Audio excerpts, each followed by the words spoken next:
Bonjour chers amis téléspectateurs et merci à vous, paroissiens et paroissiennes de Sainte-Claire de Vauréal dans le Val d'Oise, de nous accueillir ce matin. Nous allons vivre avec vous en ce 4e dimanche de Carême le 2e scrutin des catéchumènes qui seront baptisés à Pâques. Parmi eux, nous retrouvons Marie-France Bautier, cette mère de famille dont vous avez fait la connaissance dans notre émission précédant la messe.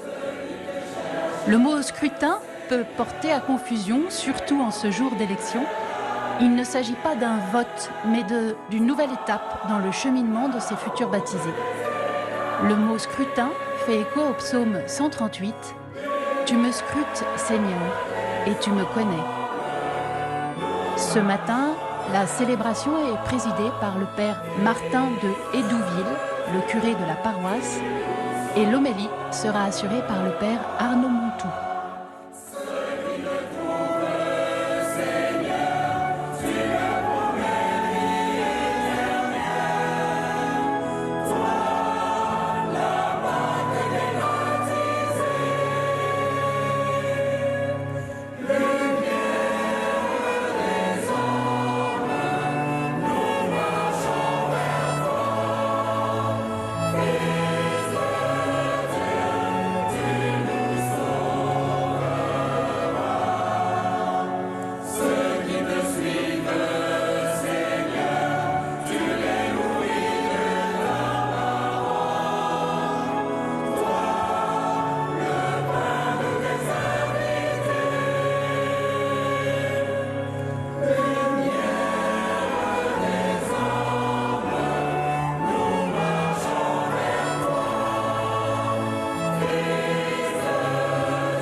Au nom du Père et du Fils et du Saint-Esprit. Le Seigneur soit avec vous. Et avec votre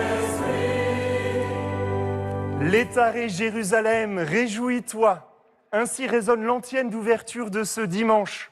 Et une pointe de blanc se glisse dans le violet de la pénitence, de sorte que nos chasubles se teintent d'un rose plein d'allégresse. Oui, nous nous réjouissons de vous accueillir dans cette église de Vauréal. Oui, nous nous réjouissons des scrutins de ces catéchumènes qui seront bientôt baptisés à Pâques. Oui, nous nous réjouissons car dans chaque messe brille la lumière de la résurrection qui est plus forte que nos aveuglements. C'est cette joyeuse lumière que nous accueillons dès maintenant en reconnaissant que nous avons péché. Je confesse à Dieu Tout-Puissant. Je reconnais devant mes frères et sœurs que j'ai péché en pensée, en parole, par action et par omission. Oui, j'ai vraiment péché. C'est pourquoi je supplie la bienheureuse Vierge Marie, les anges et tous les saints, et nous aussi, mes frères et sœurs, de prier pour moi le Seigneur notre Dieu.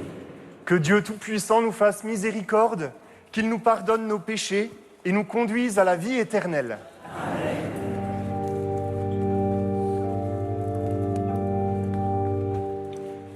Kyrie eleison.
Prions le Seigneur. Dieu éternel et tout-puissant, multiplie les membres de ton Église dans la joie spirituelle, puisque par leur naissance ils appartiennent à la terre, fais que par leur nouvelle naissance ils appartiennent au ciel. Par Jésus-Christ ton Fils notre Seigneur, qui vit et règne avec toi dans l'unité du Saint-Esprit, Dieu pour les siècles des siècles. Amen.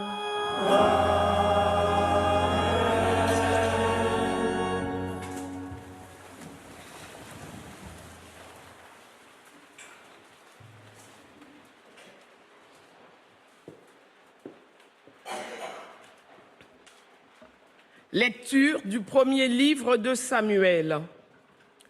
En ces jours-là, le Seigneur dit à Samuel, « Prends une corne que tu rempliras d'huile et pars. Je t'envoie auprès de Jessé de Bethléem, car j'ai vu parmi ses fils mon roi. » Lorsqu'ils arrivèrent et que Samuel aperçut Eliab, il se dit, « Sûrement c'est lui le Messie, lui qui recevra l'onction du Seigneur. » Mais le Seigneur dit à Samuel, « Ne considère pas son apparence ni sa haute taille, car je l'ai écarté. » Dieu ne regarde pas comme les hommes. Les hommes regardent l'apparence, mais le Seigneur regarde le cœur. Jessé présenta ainsi à Samuel ses 7 fils. Et Samuel lui dit, « Le Seigneur n'a choisi aucun de ceux-là. » Alors Samuel dit à Jessé, « N'as-tu pas d'autres garçons ?» Jessé répondit, « Il reste encore le plus jeune. Il est en train de garder le troupeau. » Alors Samuel dit à Jessé, « Envoie le chercher. Nous ne nous mettrons pas à table tant qu'il ne sera pas arrivé. » Jessé le fit donc venir. Le garçon était roux. Il avait des beaux yeux. Il était beau. Le Seigneur dit alors, « Lève-toi, donne-lui l'onction, c'est lui. » Samuel prit la corne pleine d'huile et lui donna l'onction au milieu de ses frères. L'Esprit du Seigneur s'empara de David à partir de ce jour-là. Parole du Seigneur. Nous rendons grâce à Dieu.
Lecture de la lettre de saint Paul apôtre aux Éphésiens.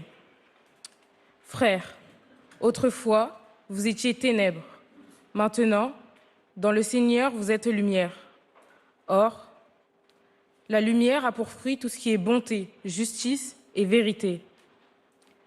Et sachez reconnaître ce qui est capable de plaire au Seigneur. Ne prenez aucune part aux activités des ténèbres. Elles ne produisent rien de bon. Démasquez-les plutôt. Ce que ces gens-là font en cachette, on a même honte d'en parler. Mais tout ce qui est démasqué est rendu manifeste par la lumière, et tout ce qui devient manifeste est lumière. C'est pourquoi l'on dit « Réveille-toi, ô toi qui dors, relève-toi d'entre les morts, et le Christ t'illuminera. » Parole du Seigneur. Nous rendons grâce à Dieu.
Le Seigneur soit avec vous.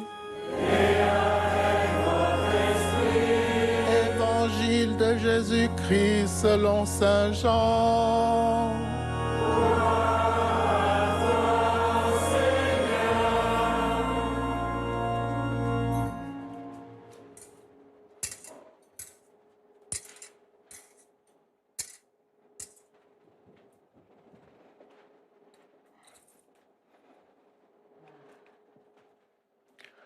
En ce temps-là, en sortant du temple, Jésus vit sur son passage un aveugle de naissance.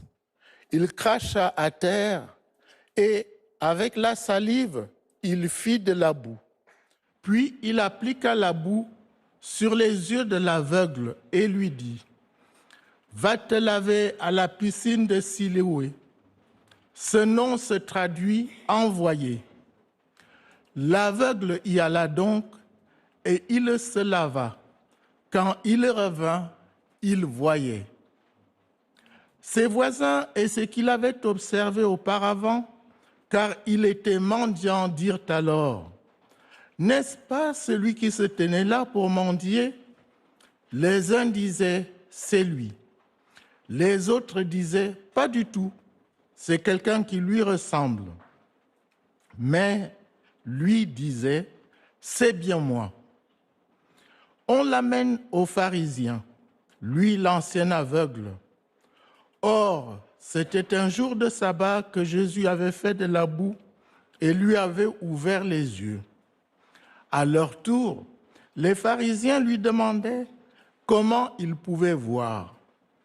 Il leur répondit « Il m'a mis de la boue sur les yeux, je me suis lavé et je vois. » Parmi les pharisiens, certains disaient « Cet homme-là n'est pas de Dieu, puisqu'il n'observe pas le repos du sabbat. » D'autres disaient « Comment un homme pécheur peut-il accomplir des signes pareils ?»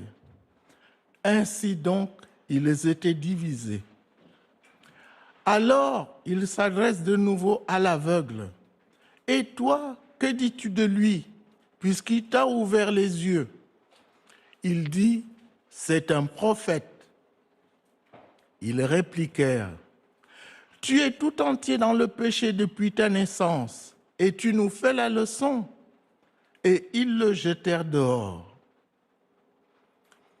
Jésus apprit qu'il avait jeté dehors. Il le retrouva et lui dit « crois-tu au Fils de l'homme? Il répondit, et qui est-il, Seigneur, pour que je croie en lui?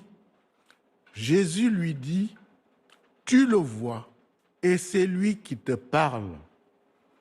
Il dit, je crois, Seigneur, et il se prosterna devant lui. Acclamons la parole de Dieu. Louange à toi, Seigneur Jésus. C'est le père Arnaud Montou, prêtre du diocèse de Sens-Auxerre, qui prononce l'homélie ce matin.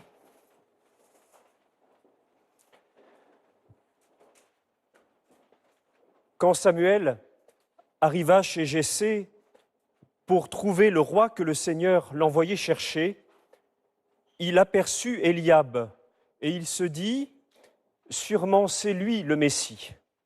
Mais le Seigneur lui dit « Ne considère pas son apparence, ni sa haute taille, car je l'ai écarté. » Et il ajouta « Dieu ne regarde pas comme les hommes. Les hommes regardent l'apparence, mais le Seigneur regarde le cœur. » Finalement, nous le savons, après avoir vu les 7 fils de Jessé et avoir demandé s'il n'y en avait pas d'autres, Samuel finit par entendre parler du plus jeune. Celui qui était en train de garder le troupeau, c'était celui-là, le petit, l'oublié, le laborieux que Dieu avait choisi pour en faire un roi. Frères et sœurs catéchumènes, vous qui avez perçu dans vos vies le passage de Dieu, vous qui avez senti le sillage de son parfum dans le cours de vos existences, vous avez compris, comme Samuel, comme David, que Dieu avait posé sur vous son regard et qu'il vous aimait dans votre vérité nue, alors même que vous n'êtes ni des purs ni des parfaits. Gardez précieusement la joie, celle de ce dimanche particulier du carême.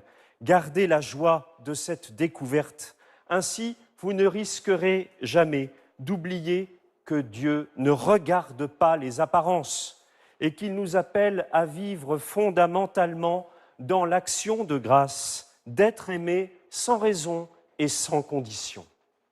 Dans notre monde, et jusque chez les croyants, les tentations de constituer des systèmes hermétiquement clos, de miser sur l'efficacité, sur la rentabilité et la puissance sont grandes. Mais vous avez vécu cette visitation de Dieu dans votre faiblesse. Et cette expérience est le trésor que vous pouvez apporter à nos communautés. Aidez-nous, nous qui risquons toujours d'oublier que l'Église n'est pas un club de gens impeccables, mais une assemblée de boiteux en marche, à réapprendre l'émerveillement fécond d'être aimés pour ce que nous sommes et pour rien d'autre. Ne vous laissez pas séduire par les discours qui dévalorisent les petits et les faibles, qu'il s'agisse des personnes malades, des personnes handicapées ou en fin de vie, qu'il s'agisse des étrangers, de ceux qui n'arrivent pas à être normaux, comme on dit parfois, à rentrer dans les cases. Tous essayent, comme nous tous, simplement d'être aimés, respectés, envisagés comme autant de chances de faire de nos sociétés autre chose que des engrenages de concurrence et de consommation. Ils sont nombreux, ceux qui ne professent pas le nom de Jésus, mais qui cherchent, sous les radars des apparences, jusque dans leur propre pauvreté, à porter ces fruits de bonté, de justice et de vérité dont parle saint Paul dans la seconde lecture, en nous encourageant à reconnaître, dit-il, ce qui est capable de plaire au Seigneur. Reconnaître ce qui est capable de plaire au Seigneur. Notre mission de chrétien, votre mission de chrétien, c'est de reconnaître cela non seulement dans nos fruits, mais aussi dans les fruits de nos frères et sœurs, ceux qui nous entourent, les fruits qu'ils produisent et qu'ils produisent entre eux dans leurs relations d'amitié, dans les relations de toute la société. Pour garder cette fraîcheur évangélique, nous devons en effet faire le choix radical de la relation. Et ce choix se fera toujours au détriment de la logique des clans, de la séduction des systèmes. Dans l'évangile que nous venons d'entendre, la guérison de l'aveugle, c'est étrange, n'est pas d'abord perçue comme une joie, comme un signe du royaume qui vient, mais comme un problème. Et pourquoi ? Parce que c'est une remise en cause du système dans lequel ces gens vivent. Et voilà que Jésus s'adresse à celui qui l'a guéri en l'interrogeant « Crois-tu au Fils de l'homme » Et celui-ci est encore dans la logique. « Et qui est-il, Seigneur, pour que je croie en lui ?» Cet homme a été malmené parce qu'il a été guéri en marge du système et il essaye de trouver encore des justifications.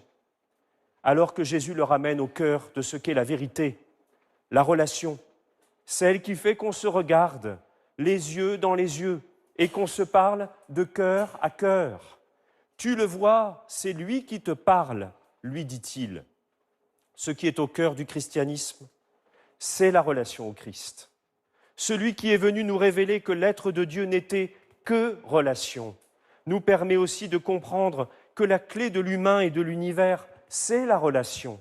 Comme chrétiens, nous sommes témoins d'un Dieu de relation, d'un Dieu relation qui n'a pas hésité à transgresser les systèmes, les limites entre le ciel et la terre pour accomplir son dessein de salut en nous. Et nous devons tenir, coûte que coûte, contre la marée des peurs, contre la marée des méfiances irrationnelles et des haines qui troqueraient volontiers le commandement de l'amour du prochain pour des systèmes de valeurs et d'intérêts garantissant la tranquillité et les certitudes. Si nous avons un martyr à vivre en chrétien aujourd'hui, ce sera sans doute celui de la confiance en la relation qui nous fera peut-être passer pour des naïfs ou des idéalistes, mais nous passerons l'épreuve en redisant avec le psalmiste « Si je traverse les ravins de la mort, je ne crains aucun mal, car tu es avec moi. » Amen.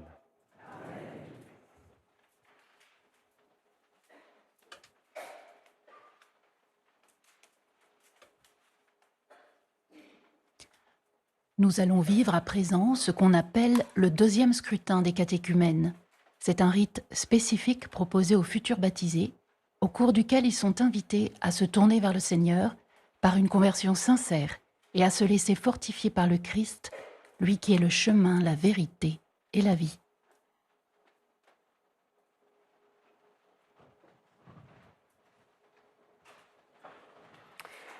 Que s'approchent les catéchumènes, ils vont recevoir la force de Dieu dont ils ont besoin pour le combat spirituel qu'ils ont à mener.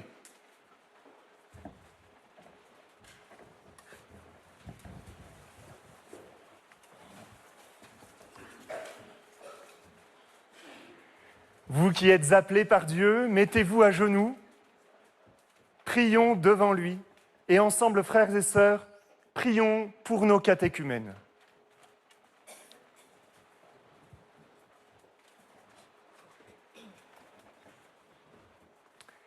Prions pour les catéchumènes que Dieu a appelés, qu'ils demeurent saints en sa présence et qu'ils soient témoins authentiques des paroles de la vie éternelle.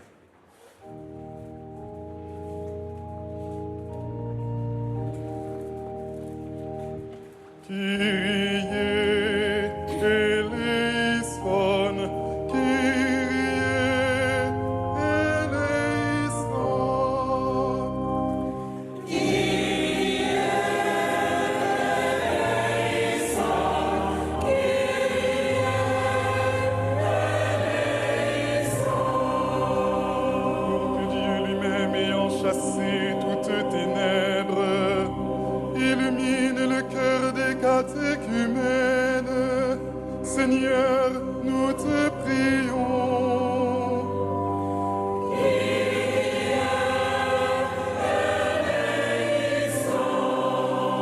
Pour que Dieu lui-même les conduise à son Christ. Lumière venue dans ce monde, Seigneur, nous te prions.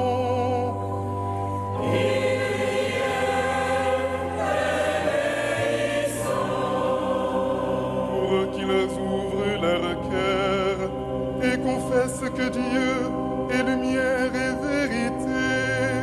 Seigneur, nous te prions.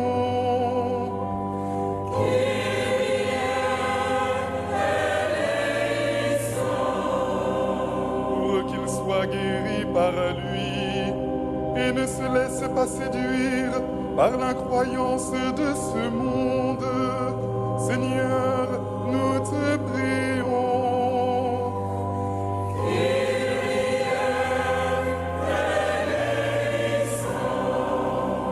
Pour qu'étant sauvés par celui qui a enlevé le péché du monde, ils soient délivrés de l'oppression du péché. Seigneur, nous te prions.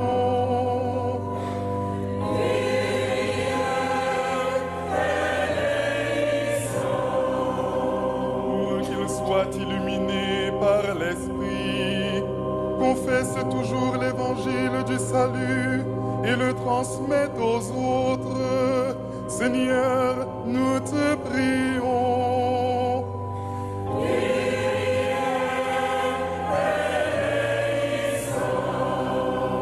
Pour que nous vivions de telle manière que nous soyons vraiment lumière du monde dans le Christ.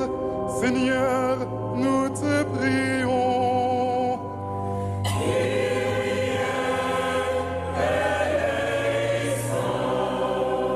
Pour tous les habitants du monde, en particulier ceux qui subissent la guerre, que le Dieu créateur les comble de son esprit de paix. Seigneur, nous te prions.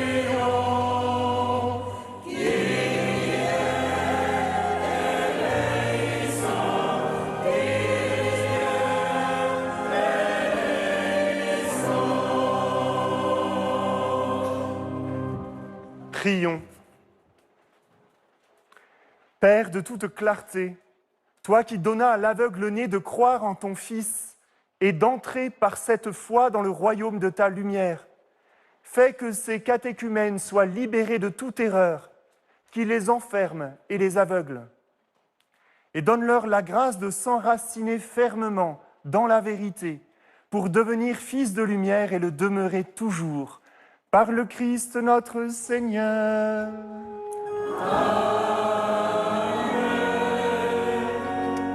Relevez-vous.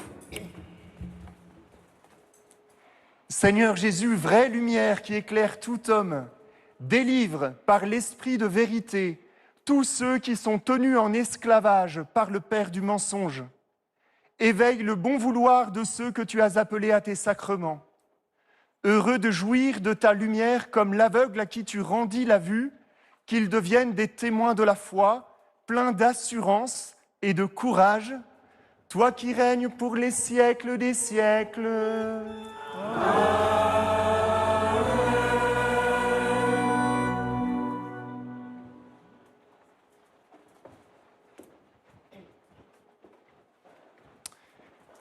Et pleins de l'Esprit Saint, nous redisons notre foi. Je crois en Dieu, le Père Tout-Puissant, Créateur du ciel et de la terre, et en Jésus-Christ, son Fils unique, notre Seigneur, qui a été conçu du Saint-Esprit, est né de la Vierge Marie, a souffert sous Ponce Pilate, a été crucifié, est mort et a été enseveli, est descendu aux enfers, le troisième jour est ressuscité des morts, est monté aux cieux, est assis à la droite de Dieu le Père Tout-Puissant, d'où il viendra juger les vivants et les morts. Je crois en l'Esprit Saint, à la Sainte Église catholique, à la communion des saints, à la rémission des péchés, à la résurrection de la chair, à la vie éternelle. Amen.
Prions ensemble au moment d'offrir le sacrifice de toute l'Église.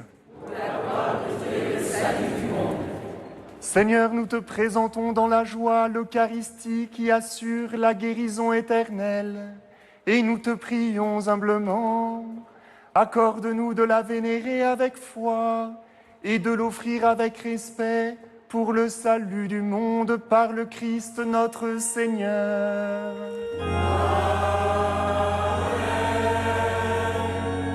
Le Seigneur soit avec vous. Et avec votre esprit. Élevons notre cœur. Nous le tournons vers le Seigneur. Rendons grâce au Seigneur notre Dieu. Cela est juste et bon. Vraiment, il est juste et bon pour ta gloire et notre salut de t'offrir notre action de grâce, toujours et en tout lieu. Seigneur, Père très saint, Dieu éternel et tout-puissant, par le Christ notre Seigneur. Par le mystère de son incarnation, il a guidé vers la clarté de la foi l'humanité qui marchait dans les ténèbres. Et par le bain qui fait renaître, il a élevé à la dignité de fils en les adoptant, ceux qui étaient nés esclaves du péché. C'est pourquoi le ciel et la terre t'adorent, ils te chantent le cantique nouveau, et nous-mêmes, unissant notre voix à celle des anges, nous t'acclamons. Sanctus, Sanctus, Dominus, Sanctus, Sanctus, Dominus, Deus Sabaoth. Benedictum Celi et terra, gloria tua. Hosanna, Hosanna, in excelsis. Benedictus qui venit in nomine Domini. Hosanna, Hosanna, in excelsis.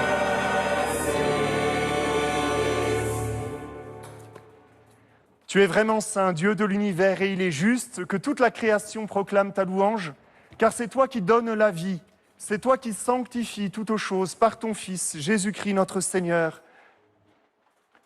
Et tu ne cesses de rassembler ton peuple, afin que du levant au couchant du soleil, une offrande pure soit présentée à ton nom. C'est pourquoi nous voici rassemblés devant toi, Dieu notre Père, et dans la communion de toute l'Église, nous célébrons le jour où le Christ est ressuscité d'entre les morts. Par lui que tu as élevé à ta droite, nous te supplions de consacrer toi-même les offrandes que nous apportons. Sanctifie-les par ton esprit, pour qu'elles deviennent le corps et le sang de ton Fils Jésus-Christ notre Seigneur, qui nous a dit de célébrer ce mystère. La nuit même où il fut livré, il prit le pain. En te rendant grâce, il dit la bénédiction. Il rompit le pain et le donna à ses disciples en disant : « Prenez et mangez-en tous. Ceci est mon corps livré pour vous. »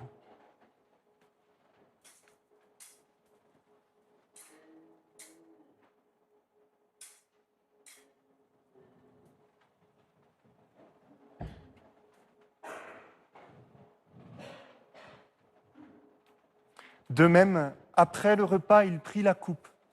En te rendant grâce, il dit la bénédiction et donna la coupe à ses disciples en disant : « Prenez et buvez-en tous, car ceci est la coupe de mon sang, le sang de l'alliance nouvelle et éternelle, qui sera versé pour vous et pour la multitude en rémission des péchés. Vous ferez cela en mémoire de moi. »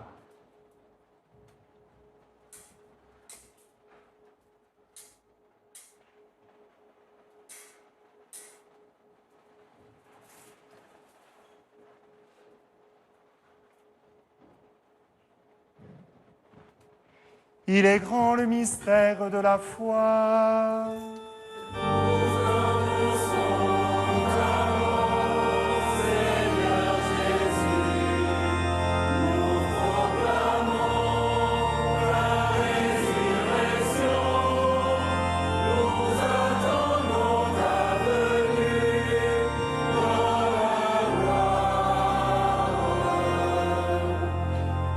faisant ainsi mémoire de ton Fils, de sa passion qui nous sauve, de sa glorieuse résurrection et de son ascension dans le ciel, alors que nous attendons son dernier avènement, nous t'offrons, Seigneur, en action de grâce, ce sacrifice vivant et saint. Regarde, nous t'en prions, l'oblation de ton Église, et daigne y reconnaître ton Fils, qui, selon ta volonté, s'est offert en sacrifice pour nous réconcilier avec toi. Quand nous serons nourris de son corps et de son sang et remplis de l'Esprit Saint, accorde-nous d'être un seul corps et un seul esprit dans le Christ. Que l'Esprit Saint fasse de nous une éternelle offrande à ta gloire pour que nous obtenions un jour l'héritage promis avec tes élus. En premier lieu, la bienheureuse Vierge Marie, Mère de Dieu, avec Saint Joseph, son époux, les bienheureux apôtres, les glorieux martyrs, Sainte Claire et tous les saints qui ne cessent d'intercéder auprès de toi et nous assurent de ton secours. Et maintenant, nous te supplions, Seigneur, par le sacrifice qui nous réconcilie avec toi, étends au monde entier le salut et la paix. Affermis ton Église en pèlerinage sur la terre, dans la foi et la charité, en union avec ton serviteur, notre pape Léon, et notre évêque Benoît, l'ensemble des évêques, les prêtres, les diacres et tout le peuple que tu as racheté. Nous t'en prions, Seigneur, que ta grâce vienne en aide aux parrains et marraines, afin qu'ils guident ces catéchumènes par leurs paroles et leur exemple vers la vie nouvelle dans le Christ notre Seigneur. Écoute en ta bonté les prières de ta famille que tu as voulu rassembler devant toi. Dans ta miséricorde, ramène à toi, Père très aimant, tous tes enfants dispersés. Pour nos frères et sœurs défunts, et pour tous ceux qui ont quitté ce monde et trouvent grâce devant toi, nous te prions.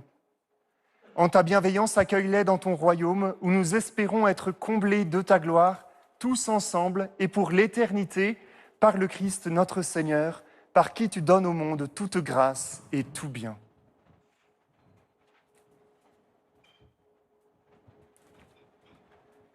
Par lui, avec lui et en lui, à toi, Dieu le Père Tout-Puissant, dans l'unité du Saint-Esprit, tout honneur et toute gloire pour les siècles des siècles.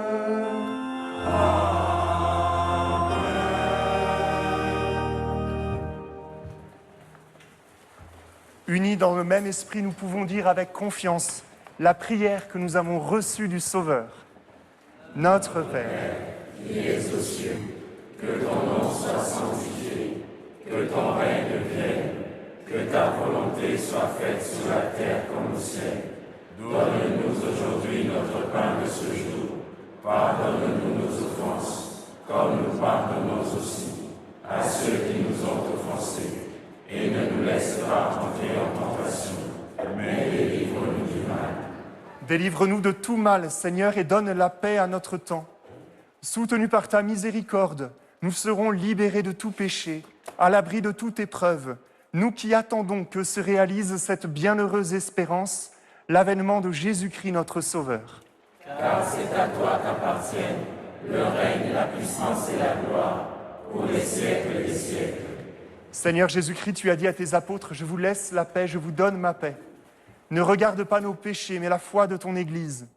Pour que ta volonté s'accomplisse, donne-lui toujours cette paix et conduis-la vers l'unité parfaite, toi qui vis et règnes pour les siècles des siècles. Amen. Frères et sœurs, dans cette Église ou devant votre écran, que la paix du Seigneur soit toujours avec vous. Et avec votre esprit.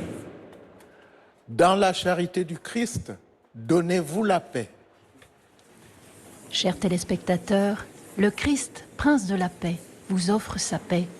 Recevez-la dans votre cœur et prenez le temps de la partager autour de vous par un geste, un signe, un sourire.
Voici l'agneau de Dieu, voici celui qui enlève les péchés du monde.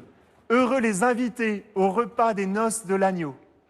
Seigneur, je ne suis pas digne de te recevoir, mais dis seulement une parole et je serai guéri.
corps du Christ.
Cette année, le pape Léon XIV nous invite à vivre ce carême comme un chemin de conversion, dans le silence, le jeûne et l'écoute de la parole.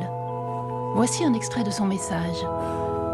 Bien-aimés, demandons la grâce d'un carême qui rende notre oreille plus attentive à Dieu et aux plus démunis.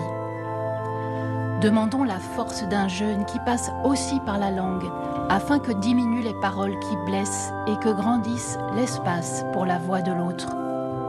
Et faisons en sorte que nos communautés deviennent des lieux où le cri de ceux qui souffrent soit accueilli et où l'écoute engendre des chemins de libération, nous rendant plus diligents à contribuer à l'édification de la civilisation de l'amour. Amen.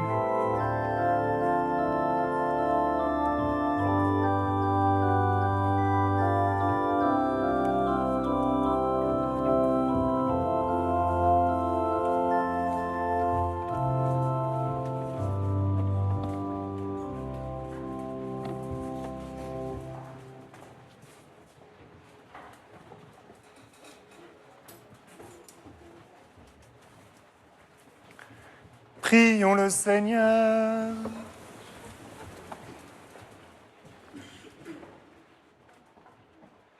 Nous t'en prions, Seigneur, dans ta bienveillance, soutiens toujours ta famille. Maintiens-la sur le droit chemin.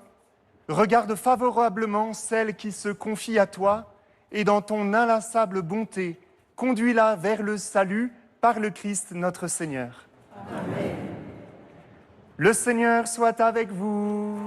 Et avec votre esprit. Dirige, Seigneur, le cœur de tes fidèles, et dans ta bienveillance, donne à ceux qui te servent la grâce d'accomplir la plénitude de tes commandements, en demeurant dans l'amour pour toi et pour le prochain, par le Christ notre Seigneur.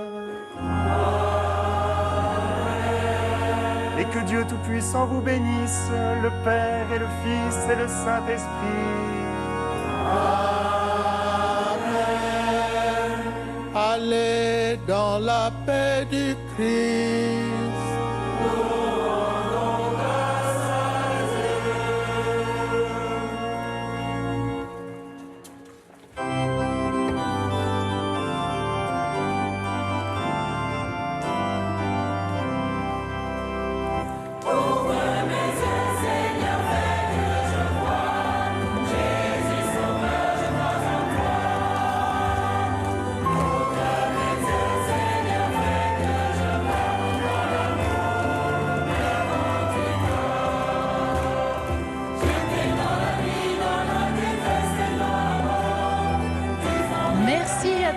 Chers paroissiens et paroissiennes de Vauréal, de nous avoir accompagnés ce dimanche dans notre chemin vers Pâques. Et bonne route à tous les catéchumènes de votre paroisse qui seront baptisés cette année. Tout de suite, le jour du Seigneur continue avec la parole inattendue du journaliste Olivier Delacroix qui évoque sa quête de paix intérieure. Je vous souhaite à tous et à toutes un très très bon dimanche.